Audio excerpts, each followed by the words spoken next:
चलिए शुरू करते हैं रेवेन्यू चैप्टर के रिविजनरी को। फटाफट से रेवेन्यू को हम लोग खत्म करेंगे। आइए देखते हैं रेवेन्यू क्या होता है। देखो रेवेन्यू के बारे में जब हम बात करते हैं तो रेवेन्यू का मतलब क्या हो गया। Basically revenue is related to cell.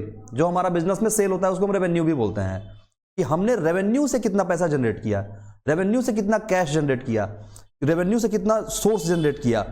तो रेवेन्यू क्या है? Receipt from sale of goods and services. जब भी किसी गुड्स एंड सर्विसेज को हम सेल करते हैं और उससे जो पैसा आता है उसी को हम क्या बोलते हैं? उसी को हम रेवेन्यू बोलते हैं। तो सेल ऑफ गुड्स और सर्विसेज से जितने भी पैसे का रिसिप्ट होता है that receipt is called revenue. ठीक है, ये पहला बात समझ में आ गया।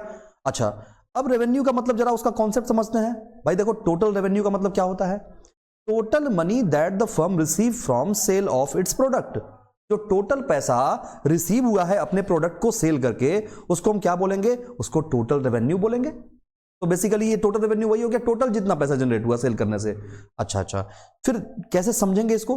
तो मानो हमने दुकान में 10 चॉकलेट को बेचा, तो हमने दुकान में 10 चॉकलेट को बेचा और हर चॉकलेट का दाम था 30 रुपया। तो टोटल कितने का रेवेन्यू हो गया? 30 गुने 10 इज इक्वल टू 300 रुपया। तो 300 रुपया हमारा टोटल रेवेन्यू। अब यही इसका फॉर्मूला बन गया, price per unit into quantity sold. अब बताओ ये कोई फॉर्मूला है? तो बच्चा वाला मैथमेटिक्स है। 10 को चॉकलेट का दाम, एक चॉकलेट का दाम 30 रुपया, तो 10 चॉकलेट का दाम कितना? 300 रुपया। बच्चा वाला मैथमेटिक्स है, यही टोटल रेवेन्यू है। तो 300 रुपया हमारा टोटल रेवेन्यू, और यही एक फॉर्मूला जनरेट हो गया कि टोटल रेवेन्यू बराबर price per unit multiply by quantity sold. अब इसी को शॉर्टकट में फॉर्मूला कैसे याद करेंगे? Total revenue into price, total revenue बराबर प्राइस इंटू क्वांटिटी।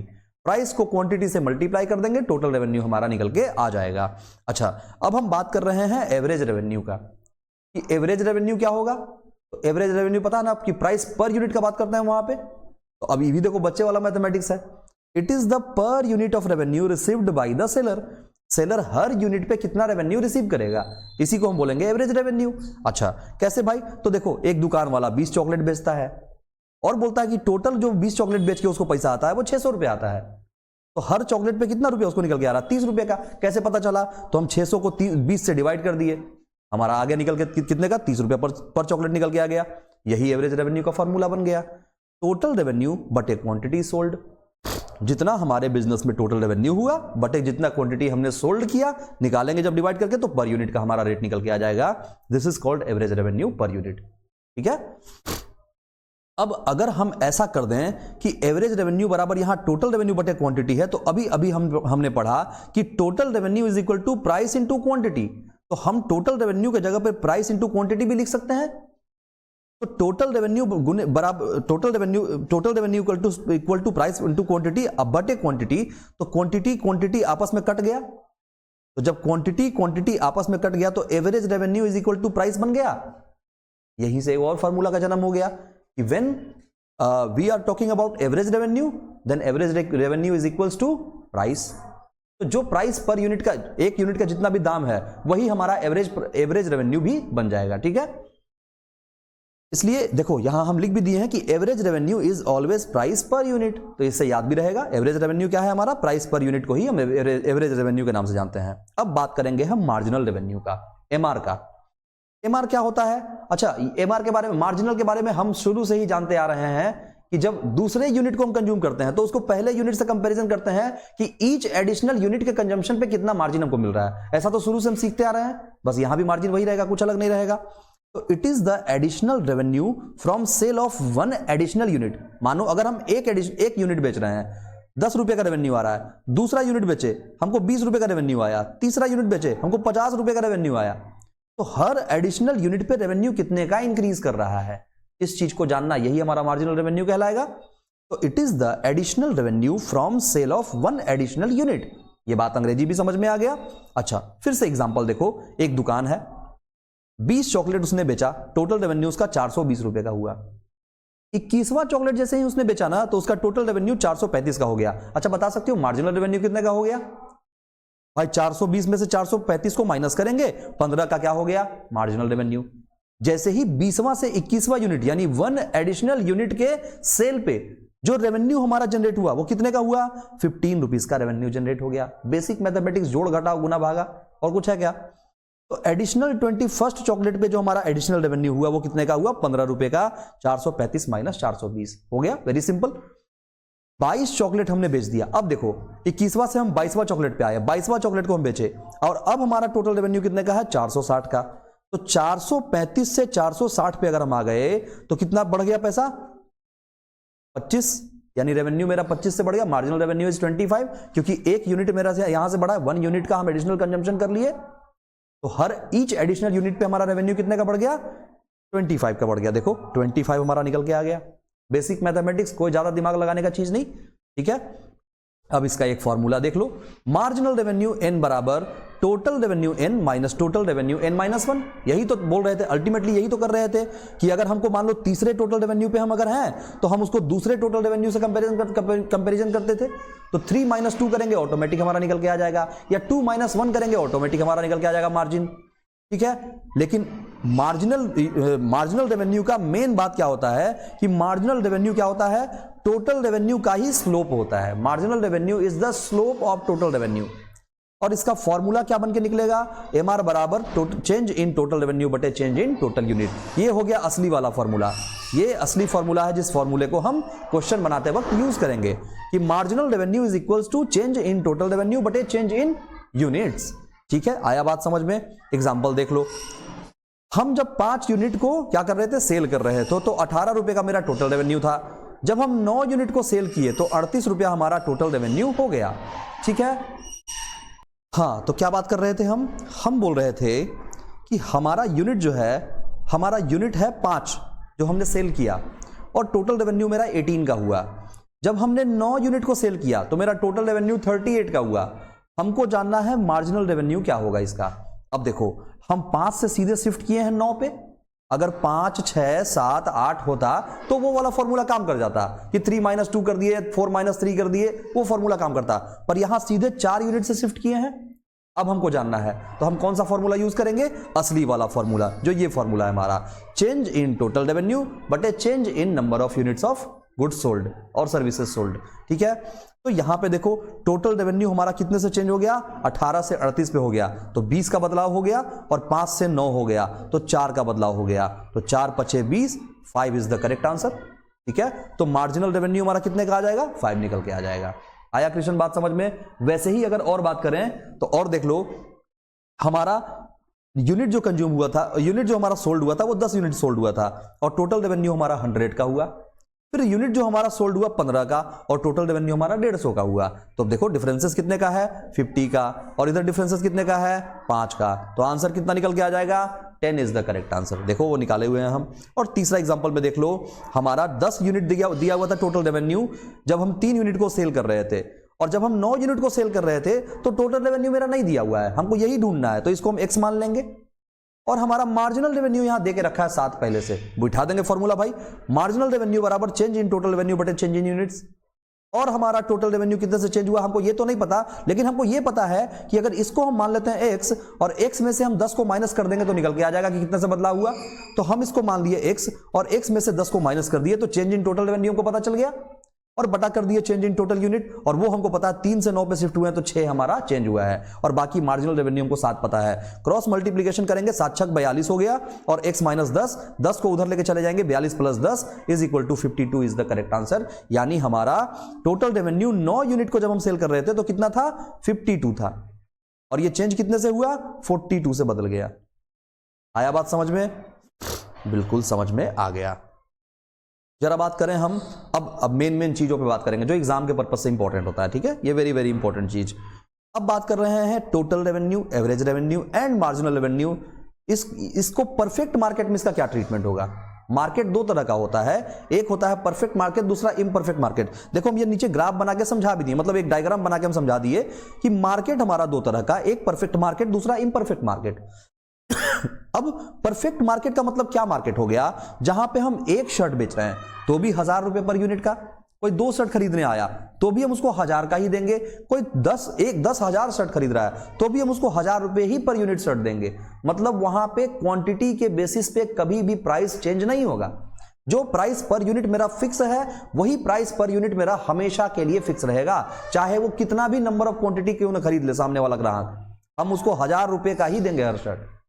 तो ये हो गया हमारा परफेक्ट मार्केट। और दूसरा होता है इम्परफेक्ट मार्केट, वहां पे क्या होता है, क्वांटिटी डिस्काउंट देते हैं हम। जो जितना ज्यादा क्वांटिटी खरीदेगा उसको उतने ज्यादा क्वांटिटी का डिस्काउंट मिल जाएगा। जैसे मानो किसी ने एक शर्ट खरीदा तो उसको 1000 रुपए का दिए, जैसे ही वो 100 शर्ट खरीदेगा तो हम उसको 100 रुपए डिस्काउंट कर देंगे, 900 का लगा देंगे। जैसे ही मतलब वो और शर्ट खरीदेगा, मानो ये 500 शर्ट खरीदा तो हम इसको 800 का ही लगा देंगे रेट। मतलब जितना ज्यादा क्वांटिटी वो बाई करेगा उसके क्वांटिटी बाई करने के हिसाब से हम उसको प्राइस पर यूनिट पे डिस्काउंट दे देंगे। वो होता है इम्परफेक्ट मार्केट। अभी हम किसके बारे में बात कर रहे हैं? टोटल रेवेन्यू, एवरेज रेवेन्यू और marginal revenue in case of perfect market. तो परफेक्ट मार्केट का बात कर रहे हैं तो ये तो समझ में सबको आएगा कि चाहे 1 यूनिट बेचें, 2 बेचें, 3 बेचें, 4 बेचें, 5 बेचें, पर प्राइस पर यूनिट जो मेरा है वो फिक्स रहेगा, वो चेंज नहीं होगा। हर बार 10-10 रुपए का ही प्राइस पर यूनिट रहेगा। ठीक है, ठीक है, ठीक है। उसके बाद अगर हम टोटल रेवेन्यू का बात करें तो देखो अब सबको ये बात पता है कि टोटल रेवेन्यू का मतलब क्या होता है? Price into quantity. अभी ऊपर पढ़ के आए थे तो प्राइस हमारा 10 रुपए का, क्वांटिटी हमारा 1, तो ये तो फटाफट से निकल जाएगा 10, 20, 30, 40, 50। ठीक है। अगर हम बात करें एवरेज रेवेन्यू का तो अभी ऊपर फॉर्मूला सॉल्व किए थे हम लोग कि average revenue is equals to price हो गया था, क्योंकि प्राइस इंटू क्वांटिटी बटे क्वांटिटी था, तो क्वांटिटी आपस में कट के प्राइस बच गया था, इसलिए average revenue is equal to क्या हो गया था? प्राइस हो गया था। तो जितना प्राइस है same to same copy paste कर दो एवरेज रेवेन्यू में, मतलब प्राइस पर यूनिट और एवरेज रेवेन्यू ये हमेशा बराबर रहेगा। ठीक है। अब बात करेंगे मार्जिनल रेवेन्यू का। तो मार्जिनल रेवेन्यू देखो हमारा क्या है? मार्जिनल रेवेन्यू का मतलब क्या?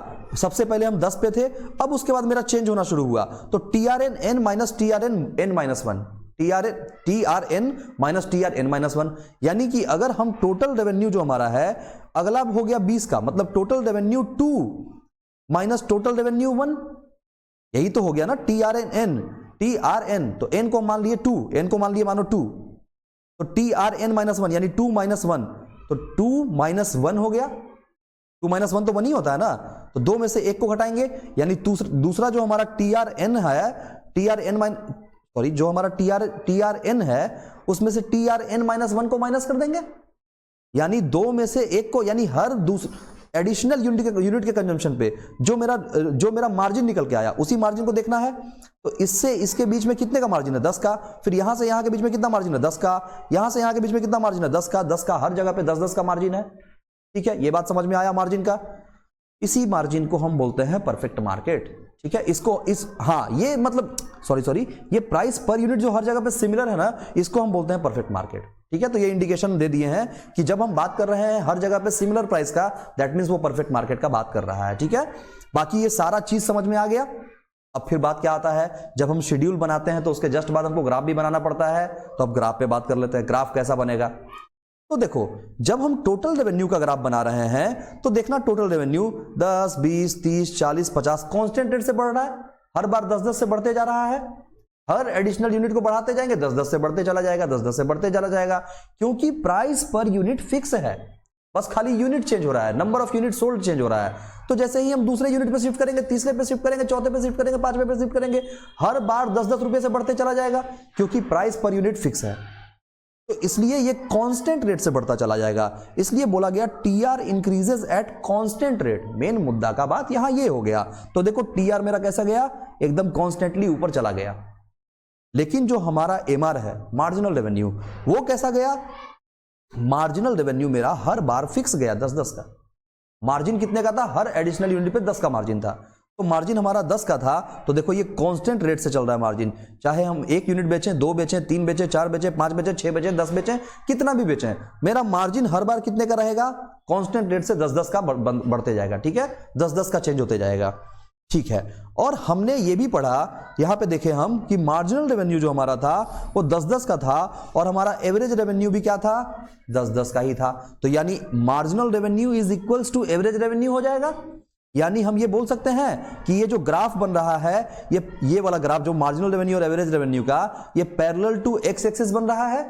देखो एक्स एक्सिस का समानांतर बन रहा है कि नहीं? बन रहा है। ये भी बात समझ में आ गया। अब इसका अंग्रेजी लिखना होता है कि ये ग्राफ में हमने क्या क्या चीज दिखाया, किस किस पॉइंट को डिपिक्ट किया ग्राफ में, वो सारे बात को लिखना होता है। तो देखो here TR increases at constant rate, एक बात ये लिख देंगे, तो वेरी सिंपल। TR जो है उसके बारे में हम व्याख्या कर दिए कि TR कांस्टेंट रेट से इंक्रीज कर रहा है। और दूसरा एवरेज रेवेन्यू और मार्जिनल रेवेन्यू कर्व जो है कोइंसाइड का मतलब एक ही ग्राफ पे दोनों का होना, उसको कोइंसाइड बोलते हैं। कोइंसाइड कर रहा है मतलब both are parallel to X axis, दोनों एक दूसरे पे, दोनों एक्स एक्सिस का पैरेलल है। ठीक है, और दोनों क्या कर रहा है, कोइंसाइड कर रहा है, मतलब एक ही ग्राफ पे दोनों पॉइंटेड हो रहा है। ठीक है कृष्ण, समझ में आ गया बात। अच्छा, एक चीज हमने समझ लिया, क्या समझ लिया, हमने समझ लिया टोटल रेवेन्यू, एवरेज रेवेन्यू और मार्जिनल रेवेन्यू जो है हमारा, वो परफेक्ट मार्केट में उसका कैसा कैसा मतलब ग्राफ बनता है, सब कुछ समझ लिया इस चीज को। अब क्या बात करेंगे, वही तीनों चीज के बारे में, total revenue, average revenue, marginal revenue in imperfect market. अब जैसे ही बात इम्परफेक्ट मार्केट का करेंगे तो प्राइस पर यूनिट फिक्स तो नहीं रहेगा, क्योंकि जैसे जैसे क्वांटिटी बढ़ेगा हम उसको डिस्काउंट देते जाएंगे, यानी प्राइस पर यूनिट को कम करते जाएंगे। तो देखो यहां पे 10वां यूनिट जैसे ही एक क्वांटिटी बेचे तो प्राइस पर यूनिट था 10 का, दूसरा क्वांटिटी बेचे तो प्राइस घटा के 9 का कर दिए, तीसरा क्वांटिटी बेचे प्राइस को घटा के 8 कर दिए, चौथा क्वांटिटी बेचे प्राइस को 7 कर दिए, ऐसे ऐसे चेंज करते चले गए। हर बार क्वांटिटी के बढ़ने से प्राइस पर यूनिट कम होता चला गया। ठीक है, अब टोटल रेवेन्यू ये कोई भी बच्चा कैलकुलेट कर देगा, इन दोनों को आपस में मल्टीप्लाई कर दो, यानी 10 को 1 से मल्टीप्लाई करेंगे 10 हो गया, 9 को 2 से मल्टीप्लाई करेंगे 18 हो जाएगा, 8 को 3 से मल्टीप्लाई करेंगे 24 हो जाएगा, 7 को 4 से मल्टीप्लाई करेंगे 28 हो जाएगा, 6 पचे 30, 5 6 30 और 4 सते 28, 28। ये हो गया हमारा टोटल रेवेन्यू। अब हम बात करेंगे एवरेज रेवेन्यू का। तो एवरेज रेवेन्यू क्या होता है, equals to price. When it comes to average revenue, it is equals to price। तो जस्ट कॉपी पेस्ट कर देंगे, एवरेज रेवेन्यू में प्राइस सारा डाल देंगे जितना जितना प्राइस है। अब बात करेंगे मार्जिनल रेवेन्यू का। तो मार्जिनल रेवेन्यू क्या होता है, ईच एडिशनल यूनिट के सेल पे टोटल रेवेन्यू पे क्या इंपैक्ट जाएगा वो देख लेंगे। तो देखो सबसे पहले मार्जिन 10 का था, उसके बाद जैसे ही हम टोटल रेवेन्यू, अच्छा हम हर बार समझाए हैं कि मार्जिन, पहला जो मार्जिन होता है वहां पे 0 का मार्जिन होता है, लेकिन यहां पे हम 10 लिए तो कंफ्यूजन क्रिएट होगा कि भाई क्यों 10 आप ले लिए, पहला तो मार्जिन को हम देखते ही नहीं है। अरे भाई पहला मार्जिन यहां इसलिए ले लिए कि एक जो क्वांटिटी बेच रहे हैं इसके पहले कितना क्वांटिटी बेच रहे होंगे, 0। तो 0 से 1 पे कंपैरिजन तो हो ही रहा है, कंपेयर तो हो रहा है। 0 से 1 पे आए हम तो कितने का मार्जिन आया, 10 का। तो इसलिए हम ये मार्जिन लिए हैं, क्योंकि हम ये मान के चल रहे हैं कि जब कोई भी यूनिट नहीं बेच रहे होंगे तो कुछ भी मार्जिन नहीं होगा, और जैसे ही पहला यूनिट को बेचे तो मार्जिन शुरू हो गया, इसलिए यहां पे मार्जिन हमने 10 से शुरुआत किया। ठीक है, बाकी मार्जिन देख लेंगे हम, 10, 8, 6, 5, 4, 2, 0। ये कैसे आया, टोटल रेवेन्यू का कंपैरिजन करके। 10 के बाद 18 है तो 10 के बाद 18 है तो कितने का मार्जिन आ गया, 8 का मार्जिन आ गया, उसके बाद 6 का मार्जिन आ गया, उसके बाद 4 का मार्जिन आ गया, उसके बाद 2 का मार्जिन आ गया, उसके बाद 2 का मार्जिन आ गया, उसके बाद -2 का मार्जिन आ गया। यहां से मार्जिन हम देख लिए। अब जैसे ही शेड्यूल बनता है तो फिर ग्राफ बनाते हैं। तो चलो ग्राफ पे आते हैं। ग्राफ देखना, जो हमारा टोटल रेवेन्यू है, जरा यहां से देखना, हम एक दो चीज को हाईलाइट किए हैं, उस पे फोकस करना पहले तो, कि जो मार्जिनल रेवेन्यू हमारा है, जहां 0 आ गया, जहां हमको मार्जिन मिलना ही बंद हो गया, उसको हम हाईलाइट कर दिए हैं। एक हमने मार्जिनल रेवेन्यू के ठीक सामने टोटल रेवेन्यू को हाईलाइट कर दिए, और एक हम क्वांटिटी को सर्कल मार्क किए हैं। जरा इस पे फोकस करना कि आखिर क्यों हमने क्वांटिटी को सर्कल मार्क किया। ठीक है, तो देखना जो हमारा ग्राफ है, अब बड़ा ध्यान से इस ग्राफ को देखना। एक ग्राफ टोटल रेवेन्यू का है, ये ऊपर दिख रहा है ना, टोटल रेवेन्यू का ग्राफ है, और एक ग्राफ जो हमारा है एवरेज रेवेन्यू और मार्जिनल रेवेन्यू का ग्राफ है। जरा टोटल रेवेन्यू वाले ग्राफ पे बात करते हैं पहले हम। टोटल रेवेन्यू में हमारा टोटल रेवेन्यू क्या हुआ है, इस पे जरा गौर फरमाओ, इस पे जरा नजर डालो। टोटल रेवेन्यू क्या हुआ, टोटल रेवेन्यू बढ़ना शुरू हुआ, बढ़ना शुरू हुआ, बढ़ना शुरू हुआ, यहां तक मैक्सिमम, यानी टोटल रेवेन्यू इंक्रीज तो हुआ, पर किस रेट से, डिमिनिशिंग रेट से। 10 में 18 का बढ़ोतरी, 10 से 18 हो गया, 8 का बढ़ोतरी, फिर उसके बाद 6 का बढ़ोतरी। यानी जब भी वो इंक्रीज कर रहा है तो इंक्रीजिंग रेट से कर रहा है या डिमिनिशिंग रेट से, डिमिनिशिंग रेट से कर रहा है, ये तो क्लियर है। यानी TR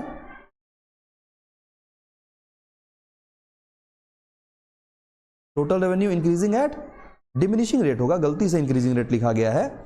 TR increases at diminishing rate।